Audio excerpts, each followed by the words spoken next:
இந்த 4வது விரிவுரைக்கு வரவேற்கிறோம். நாங்கள் 7வது வாரத்தில் இருக்கிறோம்.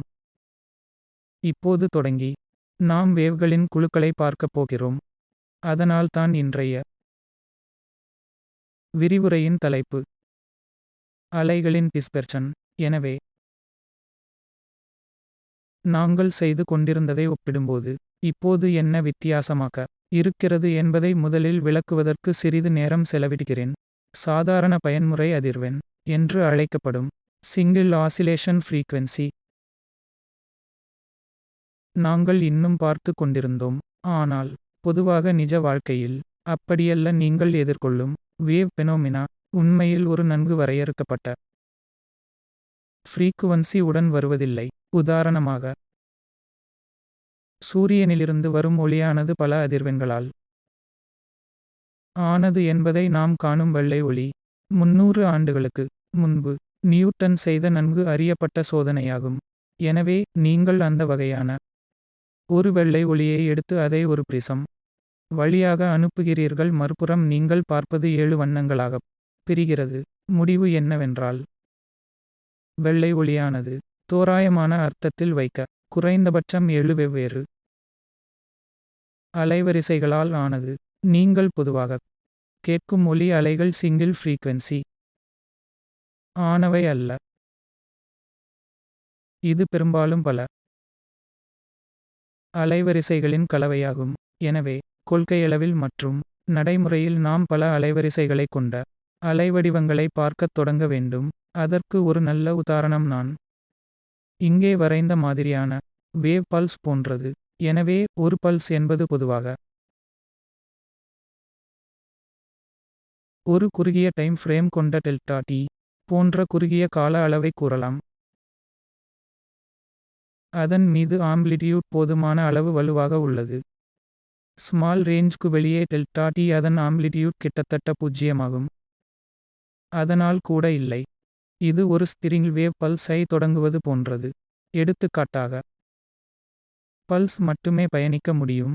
எனவே இத்தகைய பல்ஸ்கள் பொதுவாக பல பிளேன் வேவ்களை ஒன்றிணைப்பதால் உருவாக்கப்படுகின்றன. ஒவ்வொரு விமான அலைக்கும் ஒரு குறிப்பிட்ட ஃப்ரீக்குவன்சி உள்ளது. ஒவ்வொரு ஃப்ரீக்குவன்சி வெவ்வேறு வேகத்தில் பயணிக்கும் போது நீங்கள் தொடங்கிய பல்ஸ் இன் வடிவம் பிற்காலத்தில் பராமரிக்கப்படாமல் போகலாம்.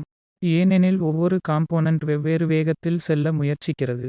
எனவே இறுதியில் இது போன்ற ஏதோ ஒன்றாக ஆரம்பித்தது இது போன்ற ஏதாவது முடிவடையும் என்பதை நீங்கள் காண்பீர்கள்.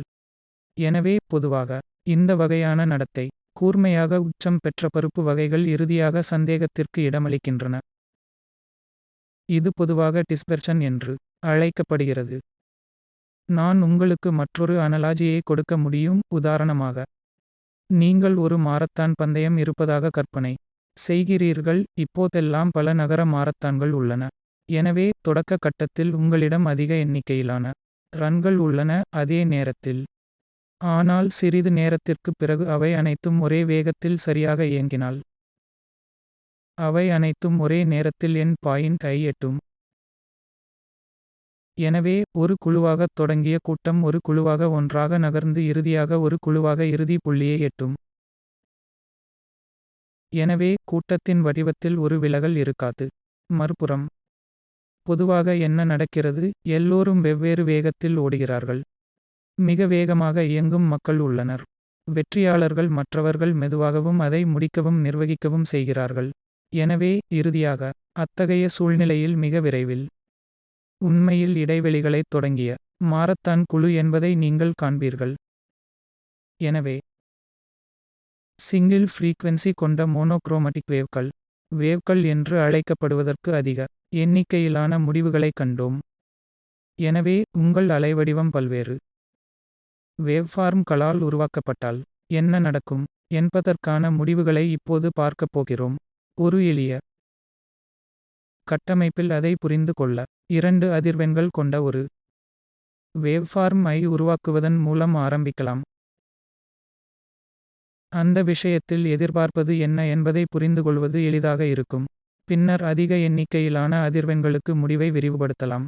என்னிடம் இந்த டைப் 2 அலைவடிவங்கள் உள்ளன என்று வைத்துக் கொள்வோம். Y one a cos omega omega 1t minus k1x. மற்றும் என்னிடம் இன்னொன்று y2. மீண்டும் a cos omega t minus k2 x. பொதுவாக நீங்கள் 1 மற்றும் 2 ஐ 2 வெவ்வேறு ஆம்ப்ளிடியூட் ஆக எடுத்துக் கொண்டால் பகுப்பாய்வு செய்வது மிகவும் கடினமாகிவிடும். எனவே எளிமை இரு வீச்சுகளையும் ஒரே மாதிரியாக எடுத்துக்கொள்ளும். இவை ஒவ்வொன்றும் ஒரு மோனோக்ரோமாட்டிக் வேவ். எனவே y1 single angular frequency omega 1 ஆல் விவரிக்கப்படுவதையும் y2 single angular frequency omega 2 ஆல் விவரிக்கப்படுவதையும் நீங்கள் காண்பீர்கள். இப்போது நான் இந்த இரண்டு வேவ்களின் சூப்பர் பொசிஷன் ஆக ஒரு வேவ் ஐ உருவாக்கினால், அதாவது y என்பது வழக்கம் போல் நிலை மற்றும் நேரத்தின் செயல்பாடாக இருக்கும். ஆனால் இது y1 மற்றும் y2 இன் சூப்பர் பொசிஷனாக இருக்கும். எனவே இது y1 பிளஸ் y2. எனவே இது இப்படி இருக்கும். நெட் டிஸ்பிளேஸ்மென்ட் என்பது y1 மற்றும் y2 இன் இடப்பெயர்ச்சிகளின் கூட்டுத்தொகையாகும். இப்போது நான் செய்ய வேண்டியது cos a plus cos b க்கு இந்த டிரைகோனோமெட்ரிக் ஃபார்முலா பயன்படுத்த வேண்டும். எனவே இங்கே பயன்படுத்தவும் மற்றும் இந்த ஈக்குவேஷன் ஐ 2 முறை மீண்டும் எழுதலாம். எனவே இது நேராக முன்னோக்கிச் செல்லக்கூடியது. மணிகள் ஃபினாமினன் பார்க்கும்போது சில காலத்திற்கு முன்பு நாம் செய்த உடற்பயிற்சி இதுவாகும். இது இப்போது போலவே இருக்கிறது. இது என்ன சொல்கிறது என்பதை புரிந்து கொள்ள இதை பிளாட் செய்வது நல்லது. எனவே ஒமேகா 1 ஒமேகா 2 ஒன்றுக்கொன்று கிட்டத்தட்ட சமம், ஆனால் சரியாகச் சமமாக இல்லை என்று நீங்கள் கருதினால் நான் குறிப்பாகப் பெறப்போகிறேன். அப்படியானால் இந்த எண் ஒமேகா 1 மைனஸ் ஒமேகா 2 சிறியதாக இருக்கும். அதேசமயம் ஒமேகா 1 பிளஸ் ஒமேகா 2 அதிக எண்ணிக்கையில் இருக்கும். நிச்சயமாக இந்த k1 plus k2 k1 plus k2 ஐ 2 ஆக x ஆக கையாளலாம். சில பேஸ் ஃபேக்டர். இதேபோல் நீங்கள் அதை k1 கழித்தல் k2 இல் இருந்து 2 ஆக x ஆக செய்யலாம். எனவே நாம் பெறப்போவது மெதுவான ஆசிலேஷன்களின் ஒட்டுமொத்த என்வெலப். இது போன்ற தோற்றம் மற்றும் நிச்சயமாக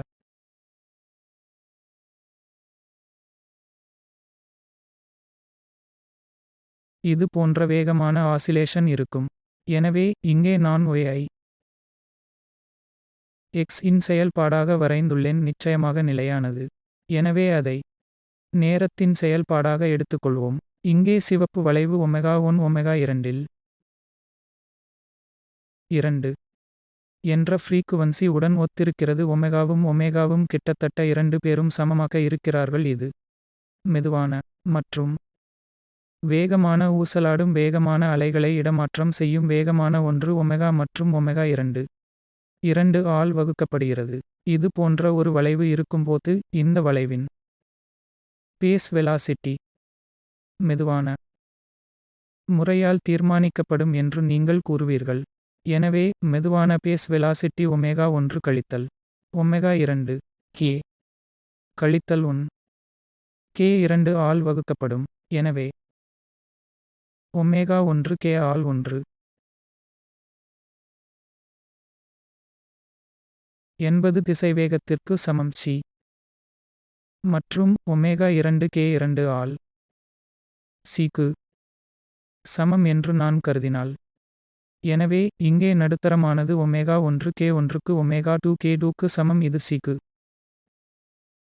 சமம். எனவே இந்த ஈக்குவேஷன் நான் c ஆக ஒரு மைனஸ் k2 ஐ k1 கழித்தல் k ஆல் வகுக்க முடியும் 2 மற்றும் இது c க்கு சமம். எனவே ஒமேகா 1 மற்றும் ஒமேகா 2 ஆகிய ஒவ்வொரு ஃப்ரீக்குவன்சி காம்போனன்ட் ஒன்றாக நகரும். எனவே அந்த விஷயத்தில் அவர்கள் ஆரம்ப காலத்தில் இருந்த எந்த பேஸ் ரிலேஷன்ஷிப் எண்ணுவார்கள். இப்போது மற்ற விஷயத்தைச் சிந்திக்கலாம். ஒமேகா 1 ஒமேகா 1 ஒமேகாவுக்கு சமமாக இல்லை என்றால் k2. எனவே அந்த விஷயத்தில் குரூப் வெலாசிட்டி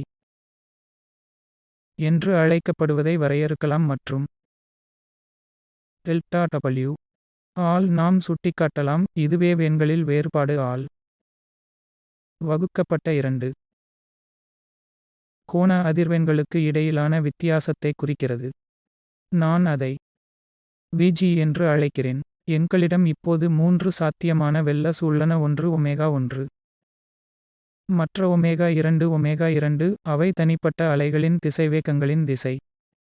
இப்போது இந்த 2 அலைகளையும் சேர்த்தோம், அது இந்த மூன்றாவது திசைவேகத்திற்கு ரைஸ் செய்கிறது, இது குரூப் வெலாசிட்டி Vg. இந்த விஷயத்தில் என்ன நடக்கப் போகிறது என்பது இரு வேவ்களும் ஒன்றுக்கொன்று படிப்படியாக இருக்காது. எனவே டிஸ்பெர்ஷன் ஆக இருக்கும். எனவே உடன் நீங்கள் தொடங்கிய அலையின் ஆரம்ப வடிவம் நேர செயல்பாடாக மாறப்போகிறது. எனவே இப்போது நம்மால் செய்ய முடியும் டிஸ்பெர்சிவ் ஊடகம் என்று அழைக்கப்படும் அடிப்படையில் டிஸ்பெர்ஷன் என்ற இந்த கருத்தை இன்னும் தெளிவாகக் காட்டுகிறது. எனவே டிஸ்பெர்சிவ் மீடியம் என்பது ஒரு ஊடகம், இதில் கட்ட வெல்லம் ஃப்ரீக்குவன்சி ஐ சார்ந்து இருக்கும். கட்டம் திசைவேகங்கள் வேவின் ஒவ்வொரு காம்போனன்ட்டையும் பொறுத்து குழுவை வெவ்வேறு வேகத்தில் பயணிக்கப் போகிறது. எனவே நீங்கள் தொடங்கிய ஆரம்ப ப்ரொஃபைல் கலைக்க மீண்டும் டெல்டா கே ஆல் உங்களுக்கு அதிக எண்ணிக்கையிலான அலைகள் சூப்பர் போஸ் ஒன்றாக ஒரு குழுவை அமைக்க அவை டி ஒமேகாவாக tk ஆக மொழிபெயர்க்கப்படும். எனவே k இன் ஒமேகா உங்களுக்குத் தெரிந்தவுடன் நீங்கள் ஒமேகாவை tk ஆல் கண்டுபிடிக்கலாம், குரூப் வெலாசிட்டி காணலாம் மற்றும் டிஸ்பெர்ஷன் இருக்கப் போகிறதா இல்லையா என்பதை தீர்மானிக்கலாம். பொதுவாக வேவ் ஆல் ஆற்றல் கொண்டு செல்லப்படுகிறது என்று நாம் கூறும்போது இது குரூப் வெலாசிட்டி இற்கு சமமான வேகத்துடன் அலைகளால் கொண்டு செல்லப்படுகிறது. இது எனவே சில சந்தர்ப்பங்களில் நடக்கிறது. கட்ட வெல்லம் சில நேரங்களில் ஒளியின் வேகத்தை விட பெரியது, ஆனால் சமிக்ஞையை கடத்தலாம் அல்லது தகவல்களை அனுப்ப முடியும் என்று சொல்லும் உண்மையான வேகம் குழு திசைவேகத்தால் வழங்கப்படுகிறது. எனவே டிஸ்பெர்ஷன் உறவை கருத்தில் கொண்டு நாம் ஒரு குழு திசைவேகத்திற்கான ஒரு எக்ஸ்பிரஷன் எழுதலாம். எனவே குரூப் வெலாசிட்டி Vg உடன் தொடங்குவோம், அதாவது டி ஒமேகா பை.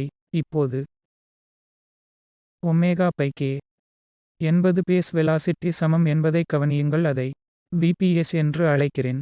எனவே ஒமேகாவுக்கு சப்ஸ்டிடியூட் ஆக மாற்றப் போகிறேன், அதில் t பை tk ஆல் k ஆக இருக்கும் Vps.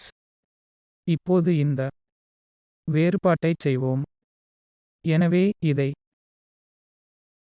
நான் வேறுபடுத்தினால் எனக்கு மற்றும் இப்போது இருக்கும் இது அடிப்படையில் எழுதப்படலாம். வேவ் நீளம் சில நேரங்களில் வேவ் நீளத்துடன் செயல்பட வசதியாக இருக்கும். இதில் k என்பது லாம்ப்டாவால் 2 பைக்கு சமம் என்று மாற்றீடு செய்யலாம். எனவே k லாம்டா t ஆல் இருந்தால் k 2 பை இல் 2 மைனஸ் டி லாம்டா ஸ்கொயர் பெருக்கப்படும் டி லாம்டா ஆக பெருக்கப்படும். மேலும் நான் இப்போது கேக்கு சப்ஸ்டிடியூட் ஆக k ஐ வாக மாற்றலாம். லாம்ப்டா இல் v கட்டம் கழித்தல் 2 பை லாம்ப்டா இலிருந்து 2 ராம்ப் ஆக பிரிக்கப்படுகிறது. டிவி கட்டம் டி லாம்ப்டாவால் வகுக்கப்படுகிறது. இப்போது நிச்சயமாக 2 பை மற்றும் 2 பை இந்த லாம்ப்டாவை ரத்து செய்யும். இதில் ஒன்றை ரத்து செய்யும். எனவே நான் போகிறேன் பெறுகிறேன் என்பது இறுதி எக்ஸ்பிரஷன் உடன் விடப்படும். இது நாம் குழு வேகங்கள் Vps வெலாசிட்டி கழித்தல் லாம்படாவை டிவி ஆல் டி லாம்படா டிவி கட்டத்தில் டி லாம்படா ஆக மாற்றுகிறது. இது பேஸ் வெலாசிட்டி மற்றும் குரூப் வெலாசிட்டி இற்கு இடையிலான உறவின் மற்றொரு வடிவமாக இருக்கும். குரூப் வெலாசிட்டி மற்றும் பேஸ் வெலாசிட்டி இடையில் மற்றொரு தொடர்பை நாம் ஏற்கனவே பார்த்தோம். இது வேவ் எண் அடிப்படையில் எனவே என்னிடம் உள்ள உறவின் அடிப்படையில் 3 சாத்தியங்களை என்னால் அடையாளம் காண முடியும். எனவே முதல் பேஸ் வெலாசிட்டி அலைநீளத்திலிருந்து சுயாதீனமாக இருக்கும்போது. எனவே வேறு வார்த்தைகளில் கூறுவதானால் டிவி கட்டம் டி லாம்டா பூஜ்ஜியத்திற்கு சமம். குழுவை உருவாக்கும் ஒவ்வொரு கூறுகளின் பேஸ் வெலாசிட்டி சரியாக ஒரே மாதிரியாக இருக்கும். மற்றும் அவை எந்த டிஸ்பெர்ஷன் யும் காட்டாது. எனவே டிவி ஐ டி லாம்டாவால் இந்த விஷயத்தில் பூஜ்ஜியத்திற்கு சமமாக வைத்தால் குரூப் வெலாசிட்டி பேஸ் வெலாசிட்டி சமம். முழு குழு அந்த குழுவின் எந்தவொரு உறுப்பினராகவும் அதே வேகத்துடன் பயணிக்கிறது. இப்போது லாம்ப்டாவால் டிவி கட்டம் நேர்மறை. டிவி கட்டம் டி லாம்டா ஆல் பூஜ்ஜியத்திற்கு மேல் இருக்கும்போது இரண்டாவது வழக்கு இருக்கலாம். எனவே இந்த ஈக்குவேஷனுக்கு நீங்கள் திரும்பிச் செல்லலாம். இப்போது லாம்ப்டாவின் டிவி கட்டம் பூஜ்ஜியத்தை விட அதிகமாகவோ அல்லது நேர்மறை ஆக இருந்தால் விஜி அந்த விஷயத்தில் ஆக இருக்கும். இது பேஸ் வெலாசிட்டி விட சிறியது. எனவே இது விஜி என்பது பேஸ் வெலாசிட்டி விட சிறியதாக இருக்கும்போது ஒத்திருக்கும். எனவே குரூப் வெலாசிட்டி பேஸ் வெலாசிட்டியை விட சிறியதாக இருக்கும். இந்த ஆட்சி சாதாரண டிஸ்பெர்ஷன் என்று அழைக்கப்படுகிறது. டி லாம்படா டிவி கட்டம் டி லாம்படா ஆல் வகுக்கப்படும்போது நான் இந்த வழக்கை பூஜ்ஜியத்திற்கு குறைவாக கருதலாம். எனவே இந்த விஷயத்தில் குரூப் வெலாசிட்டி பேஸ் வெலாசிட்டி ஐ விட பெரியதாக இருக்கும். இது ஆகும். இது அனோமலஸ் டிஸ்பெர்ஷன் என்று அழைக்கப்படுகிறது. எனவே நான் கே ஒமேகாமின் செயல்பாடாக ஒமேகாவை கே ஒமேகா என்பது கே அல்லது சில நிலையான பிளாட்க்கு சமம் கே. இது குரூப் வெலாசிட்டி திசைவேகத்திற்கு சமமாக இருக்கும்போது பேஸ் வெலாசிட்டிக்கு சமமாக இருக்கும். எனவே அது சிதறல் இல்லை. எனவே இந்த விஷயத்தில் விஜி என்பது பேஸ் வெலாசிட்டி குரூப் வெலாசிட்டி வேகத்தை விட குறைவு. மற்றும் இது நிச்சயமாக சாதாரண டிஸ்பெர்ஷன் வழக்கு. இது நிச்சயமாக v g group velocity phase velocity விட அதிகமாக இருக்கும். அனோமலஸ் டிஃப்யூசன் வழக்கு.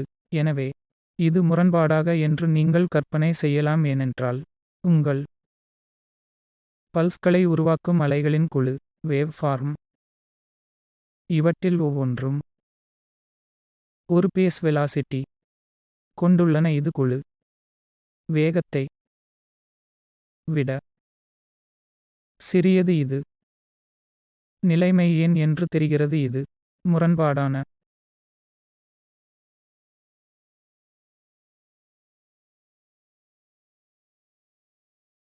டிஸ்பெர்ஷன் என்ற பெயரைக் கொண்டுள்ளது.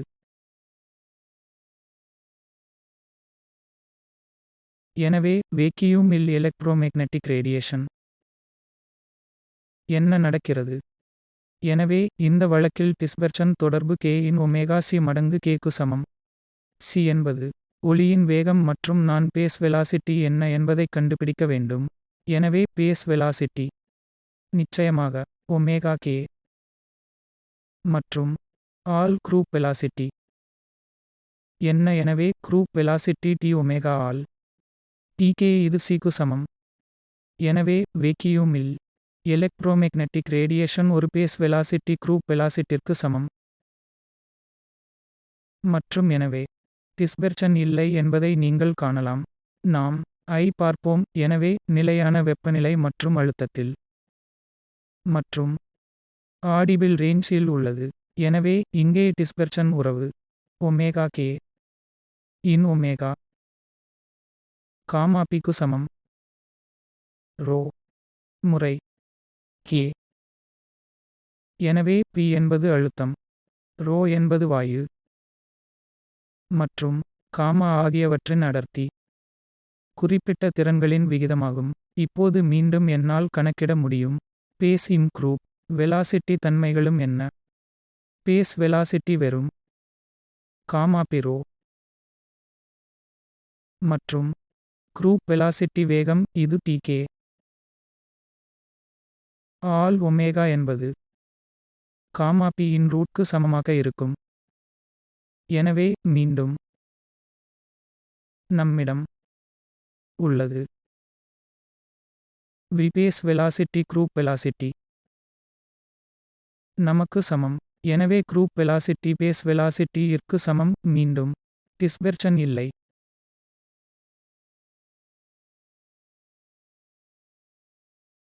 இப்போது இந்த முடிவை பற்றி சிந்தியுங்கள்.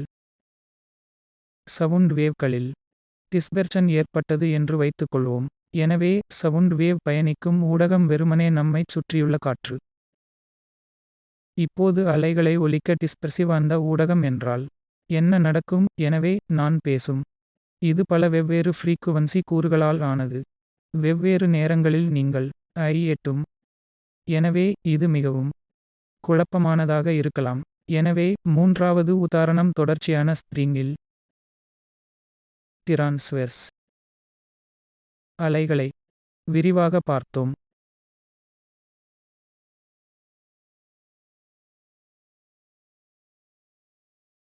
எனவே இந்த விஷயத்தில் k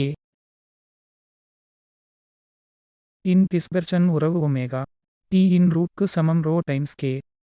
t ஸ்ப்ரிங்கில் சென்ஷன் மற்றும் ரோ ஸ்ப்ரிங் லீனியர் அடர்த்தி. எனவே கடந்த 2 வாரங்களில் இந்த வழக்குக்கான முடிவுகளை நாங்கள் பெற்றதற்கான வழக்கு இது. எனவே இப்போது நான் பேஸ் வெலாசிட்டி என்ன என்று கேட்க முடியும்.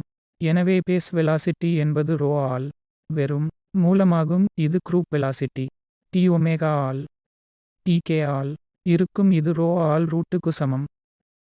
எனவே மீண்டும் இங்கே என்பது மற்றொரு வழக்கு அங்கு பேஸ் வெலாசிட்டி மீண்டும் குரூப் வெலாசிட்டி இற்கு சமம். இங்கே டிஸ்பெர்ஷன் இல்லை. எனவே டிஸ்பெர்ஷன் இல்லாத 3 வெவ்வேறு நிகழ்வுகளை நாங்கள் பார்த்தோம்.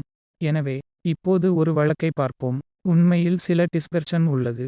அயனோஸ்பியர் எலக்ட்ரோமேக்னடிக் அலைகள்.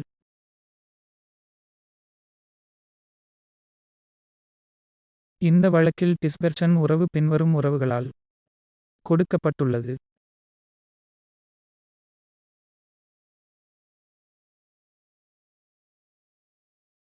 எனவே இது சில வகையான ஃப்ரீக்குவன்சி செல்லுபடியாக்கும் ஒரு டிஸ்பெர்ஷன் உறவு.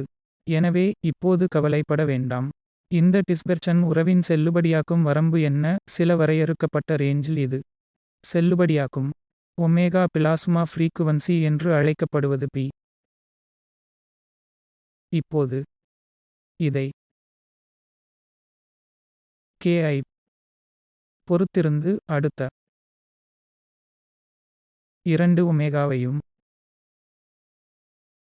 tk க்குள் t ஒமேகாவாகப் பெறுவோம். இது 2 முதல் c ஸ்கொயர் ஆக இருக்கும். k ஐ பொறுத்தவரை 2 வேவ் வகையான k ஐ வேறுபடுத்தியது. இப்போது இங்கே சிறிய மாற்றங்களைச் செய்ய விடுங்கள். எனவே 2 எண் 2 ரத்து செய்யப்படும். எனவே k க்குள் ஒமேகாவும் t ஒமேகாவும் tk ஆல் சமமாக இருக்கும். c square k all omega நிச்சயமாக பேஸ் வெலாசிட்டி மற்றும் t ஒமேகா ஆகியவற்றை நீங்கள் காணலாம். tk என்பது குரூப் வெலாசிட்டி. எனவே பேஸ் வெலாசிட்டி மற்றும் குரூப் வெலாசிட்டி இன் தயாரிப்பு c ஸ்கொயர்க்கு சமம்.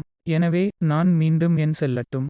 ஒமேகா ஸ்கொயர் ஆக இருக்கும் டிஸ்பெர்ஷன் உறவு omega p square plus k square c ஸ்கொயர்க்கு முழு ஸ்கொயர் ஆல் வகுக்கப்படுகிறது. எனவே என்னிடம் k ஸ்கொயர் உள்ளது. k ஸ்கொயர் மற்றும் c square all omega p ஸ்கொயர்க்கு சமம். எனவே இங்கே ஒமேகாவுக்கு k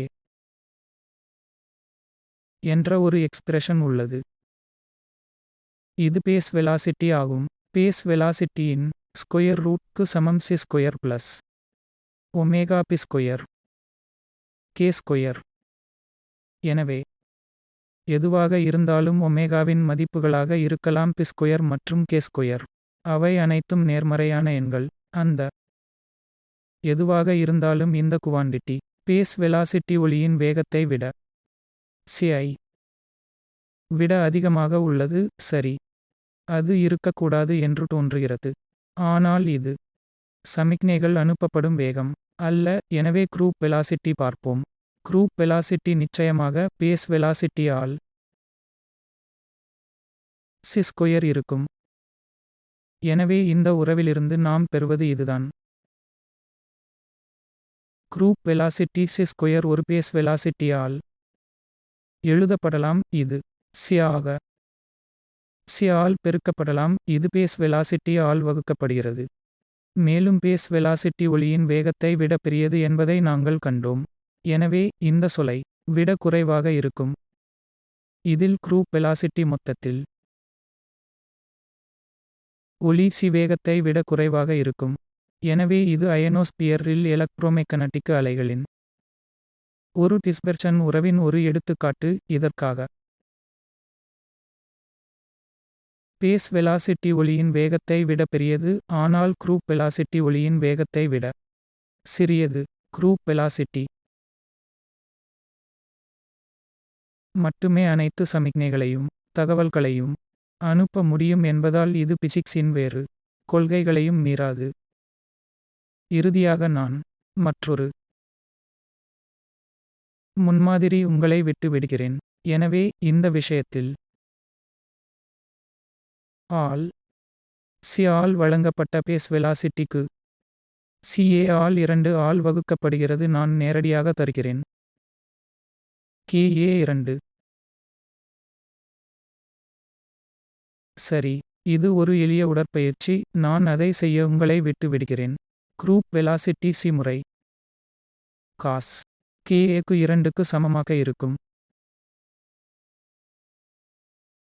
எனவே இது மற்றொரு வழக்கு. இதில் நீங்கள் ஒரு டிஸ்பெர்ஷன் பார்க்கிறீர்கள். நான் மூடும்போது வேவ்களின் சிதறல்களை பார்த்தோம். இது ஒரு வேவ் அல்ல என்பதை மீண்டும் ஒரு முறை நினைவுபடுத்துகிறேன். ஆனால் இது ஒரு பர்டிகுலர் மீடியம் அலைகளின் குழுவிற்கு ஒரு சொத்து. ஒரு குறிப்பிட்ட பல்ஸ் அல்லது அலைகளின் குழு. டிஸ்பெர்ஷன் உறவு என்ன என்பதை அறிய டிஸ்பெர்சிவ் ஆக இருக்க வேண்டுமா என்பதை புரிந்து கொள்ள விசை. எனவே அதன் சிதறல் தொடர்பை நாம் அறிந்தவுடன் இது நார்மல் டிஸ்பெர்ஷன் அனோமலஸ் டிஸ்பெர்ஷன் ஆக உள்ளதா அல்லது டிஸ்பெர்ஷன் இல்லாமலா என்பதை நாம் கண்டுபிடிக்கலாம்.